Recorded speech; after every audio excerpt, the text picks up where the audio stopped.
സ്ത്രീകൾക്ക് റിസർവേഷൻ ആവശ്യകത ഉണ്ടോ? യെസ്. അപ്പോൾ ആ ഒരു വിഷയമാണ് നിങ്ങൾക്ക് കിട്ടിയിരിക്കുന്നത്. ഇനി നിങ്ങൾ തീരുമാനിക്കാം ആരാണ് അതിനോട് യോജിക്കുന്ന, ആരാണ്. ആയി തന്നെ കൈവിട്ടു. സ്ത്രീകൾക്ക് മുൻഗണന ആവശ്യമുണ്ട്, വേണമെന്നാണ് സജിതയുടെ അഭിപ്രായം. താങ്കളുടെ അഭിപ്രായം? ഞാൻ സ്ത്രീയും പുരുഷനും കാണാറില്ല, മനുഷ്യൻ കാണാറുള്ളൂ. അതുകൊണ്ട് ഇക്വാലിറ്റിയിലാണ് ഞാൻ വിശ്വസിക്കുന്നത്. അപ്പോ മേ ബി ഈ ഇങ്ങനെ ഒരു മുൻഗണന ആവശ്യമില്ല എന്നുള്ളൊരു നിലപാടിലായിരിക്കാം ഇദ്ദേഹം നിൽക്കുന്നത്. നമുക്ക് നോക്കാം ഈ ഒരു വിഷയത്തെ കുറിച്ചിട്ട്. ഇതൊരു സീരിയസ് വിഷയം തന്നെയാണ്. ഈ ഒരു വിഷയത്തെ കുറിച്ച് ഇവർ രണ്ടുപേർക്കും എന്താണ് പറയാനുള്ളത് എന്ന് നോക്കാം. നമ്മളുടെ ഈ ഒരു ഡിസ്കഷൻ കൊണ്ട് ഇത് കാണുന്ന ഓഡിയൻസിനും അവരിലേക്കും ആ ഒരു ചിന്ത കൊണ്ടുവരണം. അത് വേണോ വേണ്ടയോ?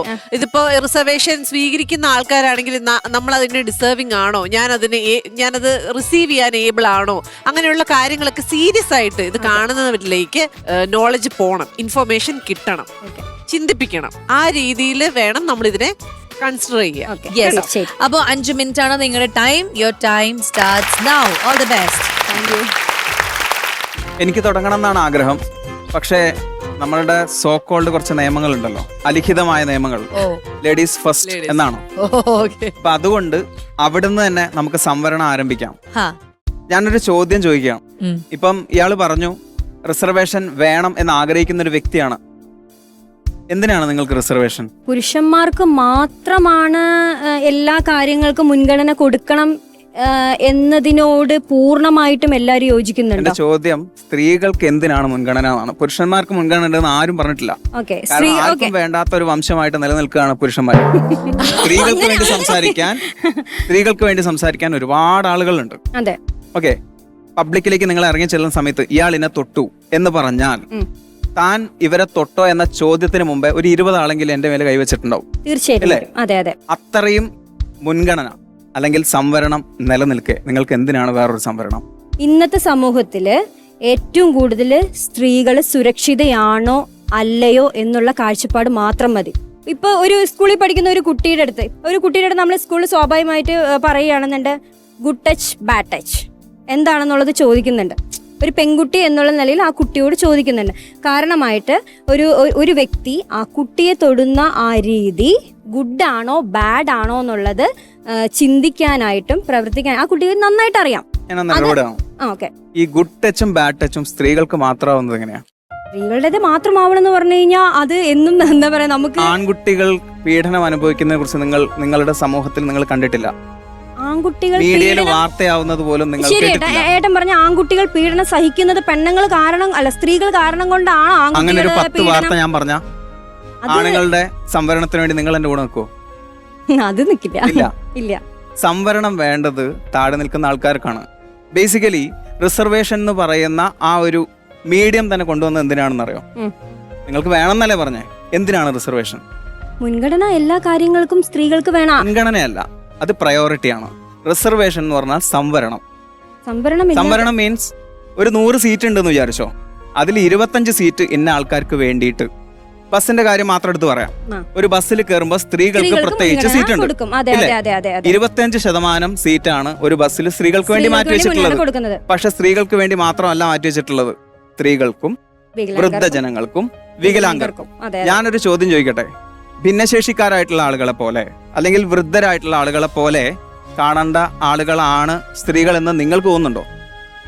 അല്ലെങ്കിൽ നിങ്ങൾ അഡ്മിറ്റ് ചെയ്യൂ, ഞങ്ങൾ അങ്ങനെ സ്പെഷ്യലി ഏബിൾഡ് ആണ്.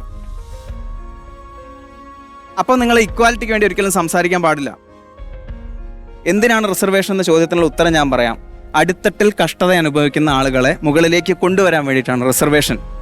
നിങ്ങൾ മുകളിലേക്ക് എത്തിയെന്ന് നിങ്ങൾ വിശ്വസിക്കുമ്പോൾ ആ റിസർവേഷൻ മറ്റൊരാൾക്ക്, അത് ആവശ്യമുള്ള മറ്റൊരാൾക്ക് വേണ്ടി മാറിക്കൊടുക്കാൻ നിങ്ങൾ തയ്യാറാവണം. ഉദാഹരണത്തിന്, ഒരു ബസ്സിൽ നിങ്ങൾ ഇരിക്കുകയാണ് എങ്കിൽ വയസ്സായ ഒരു സ്ത്രീ വന്നാൽ എണീറ്റ് കൊടുക്കുന്നത് ഒരു സ്ത്രീ ആയിരിക്കുമോ ഒരു പുരുഷനായിരിക്കുമോ? അനുഭവത്തിൽ പറയണം, ഒരു പുരുഷനായിരിക്കും.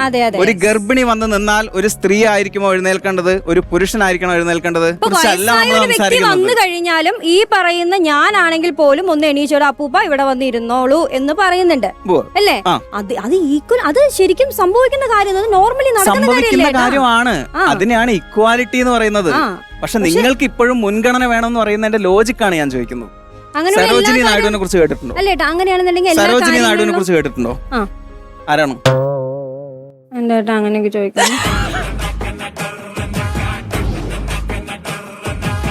ഈ പറയുന്ന സംവരണത്തിന് വേണ്ടി സ്ത്രീകളുടെ മുമ്പിൽ നിന്ന് ഇന്ത്യക്ക് സ്വാതന്ത്ര്യം ലഭിക്കുന്നതിന് മുമ്പ് അങ്ങനെ ചോദിക്കണം. സ്ത്രീകൾക്ക് വേണ്ടി സംസാരിച്ച ഒരു വ്യക്തിയാണ്. ഞാനൊരു കാര്യം ചോദിക്കുന്നത്, ഇപ്പൊ നമ്മളിപ്പോ ബാങ്കിലേക്ക് പോവുകയാണ്. ഇപ്പൊ നമ്മളിപ്പോ ഒരുപാട് സ്ത്രീകൾക്ക് വേണ്ടിയിട്ട് കുടുംബശ്രീ അങ്ങനെയുള്ള കാര്യങ്ങൾ എല്ലാത്തിനും കൊടുക്കുന്നുണ്ട്. ഇപ്പോൾ ബാങ്കിലേക്ക് നമ്മൾ ചെന്ന് കഴിഞ്ഞു കഴിഞ്ഞാൽ അവർ പറയണേ, ഒരു സ്ത്രീ എന്നുള്ള നിലയിൽ ബാങ്കുകാർ വിശ്വാസമോട് കൂടിയിട്ട് എമൗണ്ട് തരികയാണ്, ഒരു രൂപ തരികയാണ്.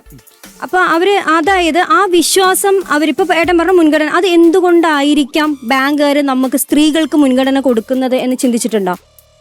അപ്പം ഞാനതൊന്ന് മനസ്സിലാക്കേണ്ടത് പുരുഷന്മാർ മുഴുവൻ ഫ്രോഡുകളാണെന്നാണ് നിങ്ങൾ പറഞ്ഞത്. ഒരിക്കലും അങ്ങനെയല്ല. നിങ്ങൾ പറഞ്ഞു സ്ത്രീ ആയതുകൊണ്ട് നിങ്ങൾക്ക് ലോൺ തിരിച്ചടയ്ക്കാൻ പറ്റുമെന്ന് പറഞ്ഞു, പുരുഷനായതുകൊണ്ട് പറ്റില്ല. അതിനെ അവർ യൂസ് ചെയ്താണെന്ന് ഞാൻ പറയും. കാരണം നിങ്ങൾ വീട്ടിലുള്ള ഒരു സ്ത്രീയാണ്, നിങ്ങൾ ഓടിയ ഒരു പരിധി വരെ ഓടും, പക്ഷെ ഭർത്താവ് ഓടിയ ഒരു ലിമിറ്റ് ഉണ്ടാവില്ല, അത് പിടിച്ചാൽ വേറെ കിട്ടില്ല മാതിരി എന്നുള്ളത് ചിന്താഗതിയാണ്. നിങ്ങളെ ഒരിക്കലും ഇല്ല ഏട്ടാ, നിങ്ങളെ ഒരിക്കലും ഇല്ല. സിംപ്ലി മനസ്സിലാക്കിപ്പിച്ചതാണ്. സമ്മതിച്ച് തരില്ല, തരില്ല. ഓക്കേ, നിങ്ങൾ ഓക്കേ, തരാൻ ഓക്കേ. പറ്റില്ല, കാര്യമില്ല. ഓക്കെ, ഒരു കാര്യം, നിങ്ങൾക്ക് രണ്ട് ഇപ്പൊ ടൈം ഇസ് അപ്പ്. 5 മിനിറ്റ്സ് തന്നു, 5 മിനിറ്റ്സ് കഴിഞ്ഞു. നിങ്ങൾക്ക് ഒരു സെന്റൻസിൽ അല്ലെങ്കിൽ 2 സെന്റൻസിൽ നിങ്ങൾക്ക് നിങ്ങളുടെ പോയിന്റ് അവസാനമായിട്ട് വ്യക്തമാക്കാം. ഇതിലിപ്പോ മെയിനായിട്ട് എനിക്ക് ഒരു കാര്യം പറയാനുള്ളത്, ഇപ്പോൾ നമുക്ക് PSC എക്സാം എഴുതാനായിട്ട് നമുക്ക് ഒരു പ്രായപരിധി നമുക്ക് നിശ്ചയിച്ചിട്ടുണ്ട്. അതിൽ OBC പറഞ്ഞ ഒരു കാറ്റഗറിയിലേക്ക് ചെന്ന്, അതായത് ഇപ്പോൾ എൻ്റെ ഉദാഹരണം ഇപ്പം നമ്മൾ എടുക്കുകയാണെന്നുണ്ടെങ്കിൽ ഒരു 34 എത്ര കേട്ടാ 35 വയസ്സാണ് പ്രായപരിധി. അതൊരു 3 വർഷവും കൂടി ഇളവായിട്ട് തന്നിട്ടുണ്ട്.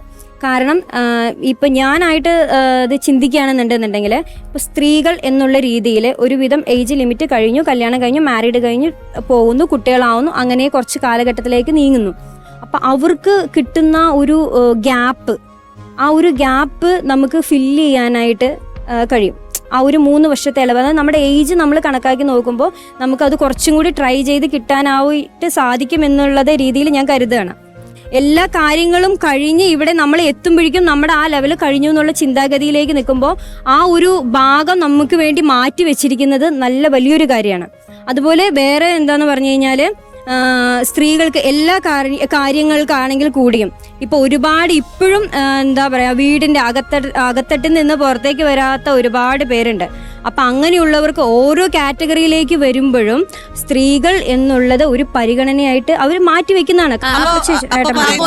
ഈ പറഞ്ഞ ഏജിന്റെ കാര്യത്തില് അങ്ങനെ ഒരു കാര്യം കിട്ടുന്ന സ്ത്രീകൾക്ക് വയസ്സായ അമ്മമാർക്ക്, അതെ അതെ, അത് കറക്റ്റ്. ഓക്കെ, ഇനി ഇപ്പം ഇയാൾ പറഞ്ഞതുപോലെ തന്നെ സ്ത്രീകൾക്ക് റിസർവേഷൻ ഉള്ളത് കൊണ്ട് ഒരുപാട് സ്ത്രീകൾക്ക് ബുദ്ധിമുട്ടുകളിൽ നിന്ന് രക്ഷപ്പെടാൻ പറ്റുന്നുണ്ട്. അത് ഞാൻ അഡ്മിറ്റ് ചെയ്യുന്നു.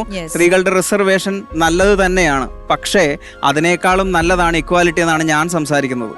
കാരണം ഇയാൾ പറയുന്നതിൽ കാണാതെ പോകുന്നത്, ഇതേപോലെ ഒരു 3 വർഷം കൂടി കിട്ടിയിരുന്നെങ്കിൽ എനിക്കും അധ്വാനിച്ചിട്ട് പണം ഉണ്ടാക്കാമായിരുന്നു എന്ന് ചിന്തിക്കുന്ന ഒരുപാട് പുരുഷന്മാർ കൂടിയുണ്ട്.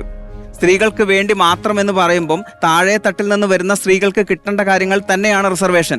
പക്ഷേ അത് ഒരുപാട് മിസ്യൂസ് ആയി പോകുന്ന സാഹചര്യത്തിൽ സ്ത്രീ എന്ന് പറയുന്ന ഒരു പ്രത്യേക ലിംഗത്തിന് മാത്രം മാറ്റിവെക്കുന്നതിന് പകരം അത് മനുഷ്യന് വേണ്ടി മാറ്റിവെച്ചാൽ, അതല്ലെങ്കിൽ അവൻ്റെ സാമ്പത്തിക സ്ഥിതിക്ക് വേണ്ടി മാറ്റിവെച്ചാൽ, അതല്ലെങ്കിൽ അവൻ്റെ ആരോഗ്യത്തിൻ്റെ പേരിൽ മാറ്റിവെച്ചാൽ പാവപ്പെട്ട ഒരു 4-5 പുരുഷന്മാർക്കെങ്കിലും ജീവിക്കാൻ പറ്റിക്കൂടെ?